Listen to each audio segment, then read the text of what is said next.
आणि यानंतर एक महत्त्वाची अपडेट, साताऱ्याच्या संगम माहुली या ठिकाणी महाराणी ताराराणींच्या समाधीच्या जीर्णोद्धारासाठी निधी मंजूर करण्यात आला आहे। मात्र निधी मंजूर होऊनही तो वर्ग न झाल्यामुळे ग्रामस्थांनी नाराजी व्यक्त केली आहे। गेली अनेक वर्ष या समाधीकडे दुर्लक्ष होत असल्यामुळे एबीपी माझानं याचा पाठपुरावा केला होता। यानंतर राज्य सरकारनं माहुली घाट संवर्धन करण्याचा निर्णय घेतला होता आणि निधी देखील मंजूर करण्यात आला होता। मात्र तो अद्याप मिळाला नसल्यामुळे ग्रामस्थ आणि शिवप्रेमी आक्रमक झालेत।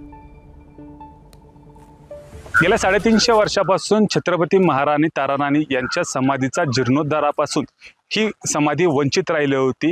एबीपी माझाच्या माध्यमातून गेल्या 2 वर्षापासून या संदर्भात अनेक बातम्या करून एबीपी माझा या समाधीचा जीर्णोद्धार व्हावा या संदर्भात पाठपुरावा देखील करत होता। गेल्या 2 महिन्यापूर्वी संगम माहुली परिसरात महाराणी ताराराणी यांच्या समाधी चा जीर्णोद्धार करण्यासाठी, त्याचबरोबर छत्रपती शाहू महाराज थोरले आणि कृष्णा वेण्णा चा जो घाट परिसर आहे या घाटाचं सुशोभीकरण करण्यासाठी प्रशासनाच्या माध्यमातून या ठिकाणी तब्बल 133 कोटी असा भरीव निधी देखील मंजूर करण्यात आला होता।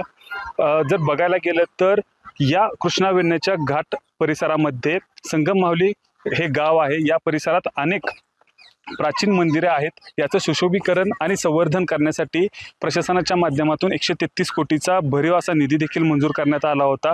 मात्र तो अद्याप निधी मिळाला नाही।